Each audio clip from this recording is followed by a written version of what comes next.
आज हमारी डिस्कशन रहेगी जीएसटीआर 2B के लिए। आप सभी की बहुत सारी क्वेरीज हमारे पास आती है 2B को लेकर, तो कुछ इंपॉर्टेंट डिस्कशन इसमें रहेगी 2B के लिए। आपकी भी कोई कंफ्यूजन है तो वो इसमें सॉर्ट आउट हो जाएगी। जब आप अपने रिटर्न डैशबोर्ड पे आते हैं जीएसटी पोर्टल पे, तो आपको एक auto drafted ITC statement GSTR 2B दिखाई देती है। पहला क्वेश्चन ये रहता है कि क्या ये एक रिटर्न है, क्या इसे हमें फाइल करना है? नहीं, ये रिटर्न नहीं है, ये आपके इनपुट टैक्स क्रेडिट की स्टेटमेंट है। और 2A एंड 2B को अगर हम कंपेयर करें तो 2A तो डायनामिक है, यानी जैसे ही कोई पर्सन अपने जीएसटी 1 में चेंज करता है तो आपका 2A भी उसके हिसाब से चेंज हो जाता है। बट 2B आपकी स्टैटिक है, यानी कि स्टेबल है। जब ये मंथली जनरेट हो जाती है एक बार, तो उसके बाद इसमें जो डेटा होता है वो चेंज नहीं हो। जीएसटीआर 2B को लेकर क्योंकि डाउट्स थे, इसीलिए जीएसटी पोर्टल पे भी इसकी एडवाइजरी आ गई है। इसमें बहुत इंपॉर्टेंट बातें हमारे साथ शेयर की हैं, चलिए जानते हैं। यहाँ मैंने ओपन कर रखी है एडवाइजरी फॉर जीएसटीआर 2B। मैं आपको ले आई हूँ studybuddy.com पे। यहाँ हमारे कोर्सेज एक्टिव है, income tax, GST, 99C and automation of balance sheet. सभी के लिंक्स वीडियो के डिस्क्रिप्शन में है। आप चाहे तो studybuddy.com को विजिट करके नहीं चेक कर सकते हैं। इनके बारे में डिटेल में डिस्कशन करेंगे वीडियो के एंड। सबसे पहले एडवाइजरी में बताया गया है 2B है क्या, what is 2B। So this is a auto drafted ITC statement जो जनरली एक नॉर्मल टैक्स पेयर के लिए एवरी मंथ जनरेट होती है। किस बेसिस पे जनरेट होती है ये? जब आपकी जो सप्लायर है वो अपनी जीएसटीआर 1 या आईएफएफ फाइल करते हैं, या फिर नॉन रेजिडेंट पर्संस अपनी जीएसटीआर 5 फाइल करते हैं, और इनपुट सर्विस डिस्ट्रीब्यूटर अपनी जीएसटीआर 6 फाइल करते हैं। तो इन रिटर्न्स के बेसिस पे जो डेटा है वो आपको जीएसटीआर 2B में रिफ्लेक्ट करा दिया जाता है। और जीएसटीआर 2B 13th के बाद एवरी मंथ जनरेट होती है। ऐसा क्यों? जीएसटीआर 1 की लास्ट डेट तो हमारी 11th है, जो मंथली फाइल करते हैं उनके लिए। बट अगर आप आईएफएफ की डेट देखेंगे ना, वो 13th है। 13th तक आईएफएफ फाइल करनी होती है। तो जैसे ही ये रिटर्न्स फाइल हो जाती है, उसके बाद 2B की डेट रखी हुई है, ये ऑटो जनरेट होती है 14th या उसके बाद। ठीक है, तो यहाँ लिखा है when it is generated and made available to the tax payer. क्योंकि 2B की जनरेशन किस पे डिपेंड करती है? IFF, GSTR 5, GSTR 6 and GSTR 1 पे, जिनकी लास्ट डेट रहती है 13th की मिडनाइट तक। इसीलिए 2B कब जनरेट होती है? 14th of the month. और 2B क्या है? जैसा कि मैंने आपको बता दिया, ये एक स्टैटिक स्टेटमेंट है and is made available for each month on 14th day of succeeding month. ठीक है, यहाँ पे एक एग्जांपल भी दिया है, जैसे जुलाई के मंथ की जो हमारी 2B है वो कब जनरेट होगी? 14 अगस्त 20 या उसके बाद। अब बात आती है इसमें क्या इनपुट्स अवेलेबल होते हैं। इसमें जो भी B2B इंफॉर्मेशन है, जो भी B2B इंफॉर्मेशन कहाँ से आई? जीएसटीआर 1 से, आईएफएफ से, या जीएसटीआर 5 से, या जीएसटीआर 6 से। ठीक है, या फिर इवन इंपोर्ट वाला जो आईटीसी है ना, वो भी 2B में आता है, जो होता है on the basis of data field in आईस्टेट। ठीक है, तो ये इंफॉर्मेशन आपको यहाँ पे 2B में अवेलेबल करा दी जाती है। देन बात की जा रही है कट ऑफ डेट की। अब अगर हम मंथली फाइलर्स की बात करें, उनकी जो 2B का डेटा है वो कौन सा डेटा उसमें आता है? जैसे यहाँ पे एग्जांपल दिया है, for example 2B generated for the month of January 21, वो कौन सी डिटेल्स कंटेन करेगी? जो आपके सप्लायर ने मंथली जीएसटीआर 1 में फाइल की है 12 जनवरी 20 टू 11 फरवरी 2020 तक, सिर्फ वही डेटा आएगा। यानी किसी ने अगर अपनी जीएसटीआर 1 या अपनी आईएफएफ को लेट कर दिया है तो फिर वो डेटा नेक्स्ट मंथ रिफ्लेक्ट होगा, उस मंथ में नहीं होगा।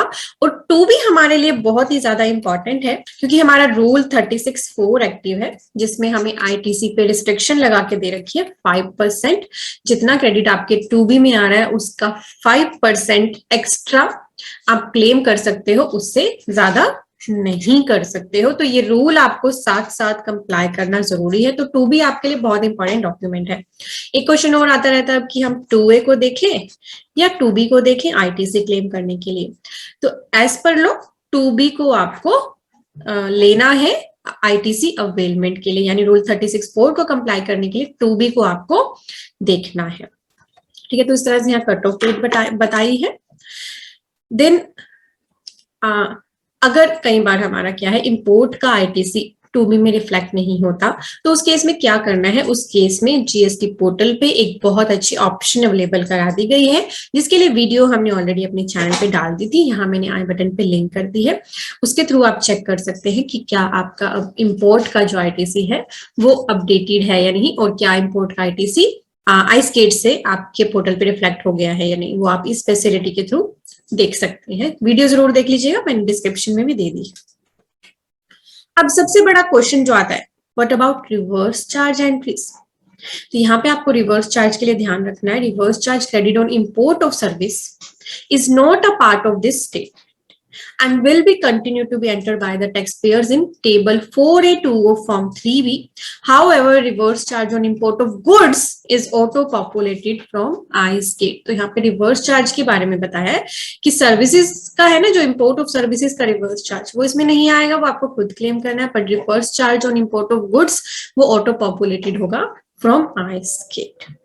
मैं आपको दिखा दूंगी, ये हमारी 2B है, 2B को आप व्यू कर सकते हैं या डाउनलोड कर सकते हैं। डाउनलोड करने की नीड कब पड़ती है, जब आपका जो डेटा है वो 1000 रिकॉर्ड से ज्यादा का है, तो आप डाउनलोड ऑप्शन ले सकते हैं। डाउनलोड आपको दो तरह से अवेलेबल हो जाता है, JS1 से एंड एक्सेल से। आप डाउनलोड कर सकते हैं, नहीं तो आप व्यू कर सकते हैं। जैसे ही आप व्यू पे क्लिक करते हैं तो आपको 2B में दो पार्ट दिखते हैं, ITC available and ITC not available. तो सबसे ज्यादा कंफ्यूजन ना इस पार्ट पे आती है कि ये क्या है आईटीसी नॉट अवेलेबल। तो इसे समझ लीजिए कि ये कौन सा ऐसा आईटीसी है जो हमें अवेलेबल नहीं होता। तो यहाँ पे बोला गया है कि अगर अवेलेबल की बात करें, ठीक है, this summary is captured in table 3 of 2B which show the ITC available as on the generation of form 2B। इसमें इसके दो पार्ट होते हैं, part A capture the summary of credit that may be available in relevant table of form 3B and part B capture the summary of credit that shall be reversed in the relevant table of form 3B। तो के case में दो चीजें हैं, avail वाली और reverse वाली।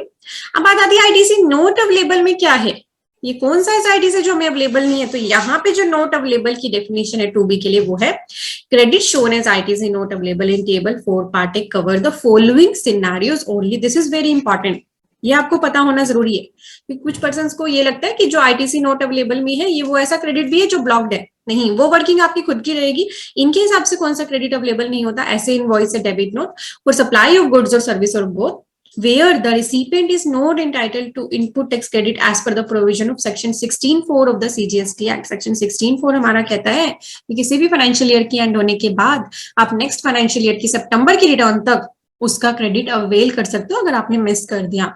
और अगर आपने ये टाइम लिमिट मिस कर दी तो अगर और आपके सप्लायर ने आपका क्रेडिट उस पीरियड के बाद दिखाया तो वो आपकी 2B में आएगा, तो बट कहां पर आएगा, आईटीसी नोट अवेलेबल में।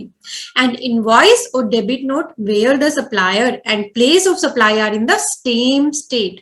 तो ऐसे इनवॉइस और डेबिट नोट जहां पे supplier and place of supplier in the same state while recipient is in another state, ये भी आपके 2B में आईटीसी नोट अवेलेबल में दिखेगा। और यहाँ पे स्पेसिफिकली लिखा है कि there may be other scenarios for which ITC may not be available to the tax payer as per the legal provision, और टैक्स पेयर्स को उसे खुद ही देखना है, असेस करना है एंड रिवर्स करना है such credit in their form 3B, क्योंकि वो आपके अवेलेबल क्रेडिट में आएगा। मान लीजिए कोई क्रेडिट आपका ब्लॉक्ड है, एज पर ब्लॉक्ड क्रेडिट वो सेक्शन 17 में आ रहा है, तो उसके लिए आपको सेक्शन 17(5) के हिसाब से वो आ रहा है, ब्लॉक क्रेडिट जो हमारा होता है सेक्शन 17(5) में जो बताए गए हैं, कोई ब्लॉक क्रेडिट है आपका, वो आपका 2B में कहाँ आएगा, अवेलेबल में, बट आप उसे अवेल नहीं करोगे। अगर वो आपके 2B में ऑटो जनरेट होके आ गया है तो आप उस क्रेडिट को क्या करोगे, चेंज करोगे, उस आईटीसी को कम करके लोगे, ठीक है, अदरवाइज आपको प्रॉब्लम आएगी। फ्यूचर ने एडवाइस किया है कि आपको क्या इंश्योर करना है, no credit shall be avail twice for any document under any circumstances, credit shall be reversed as per GST Act and rules in their form 3B, and tax on reverse charge basis shall be paid। ठीक है, तो ये है majorly 2B के बारे में। तो ये होता है हमारा ITC available part. Available part में फर्दर आपको कैटेगराइजेशन मिलती है, register person, ISD, reverse charge and import of goods का एंड अदर्स। जो रिवर्सल है आपका वो आपको अलग से आपको जो यहाँ पर ये एरोज दिखती है इनको क्लिक करके आप इन्हें एक्सपैंड कर सकते हैं, पार्टी वाइज डिटेल देख सकते हैं। देखिए आप एक्सपैंड करते हैं तो देखिए आपको फर्दर यहाँ पे डिटेल दिखती है, आप इन ब्लू कलर के फिर लिंक्स को क्लिक करते हैं तो फर्दर आपके पास पार्टी वाइज यहाँ सारी डिटेल आ जाती है, इनवॉइस वाइज सारी डिटेल आ जाती है। आप चाहे तो सप्लायर वाइज डिटेल भी निकाल सकते हैं, डॉक्यूमेंट डिटेल भी निकाल सकते हैं, तो इसमें ये भी ऑप्शंस अवेलेबल है। तो आपको अगर ये एडवाइजरी पे आप क्लिक करोगे ना, तो यहाँ पे आपको जो मैंने अभी यूजर मैनुअल ओपन किया था, यहाँ लिंक दिया है, आप इस पे क्लिक करके इस यूजर मैनुअल को अच्छे से स्टडी कर सकते हैं। तो यहाँ मैंने आपको 2B के बारे में बहुत सारी चीजें क्लियर कर दी है। कुछ FAQ एक्स्ट्रा है, अगर आप पढ़ना चाहें तो यहाँ से पढ़ सकते हैं। और ये जो मैंने आपके साथ क्वेश्चन आंसर शेयर किए हैं वो फर्स्ट लिंक में दिए हैं, आप उनको क्लिक करके स्टडी कर सकते हैं। बट 2B आपका बहुत इंपॉर्टेंट डॉक्यूमेंट है, जितना ITC 2B में आ रहा है, और जो आपके लिए एलिजिबल है वही क्रेडिट आपको लेना है। और आपके वो 3B में ऑटो जनरेट होके आता है, ऑटो पॉपुलेट होके आता है, वो एडिटेबल होता है, आप एडिट करके चेंज भी कर सकते हो। और 2B में जितना क्रेडिट आ रहा है उस अगर वो क्रेडिट आपका पूरा नहीं है तो आप एक्स्ट्रा 5% भी ले सकते हो एज पर रूल 36(4), उससे ज्यादा आप अवेल नहीं कर सकते हो, इसका आपको खास ध्यान रखना है। 2B के लिए कोई क्वेश्चन अगर मैंने मिस कर दिया, आपको लगता है कि अभी भी आपकी कोई क्वेरी है 2B के लिए जो यहाँ मैंने कवर नहीं की है, तो आप मुझसे कमेंट करके कमेंट सेक्शन में पूछ सकते हैं, मैं आपको कोशिश करूंगी आंसर करने की।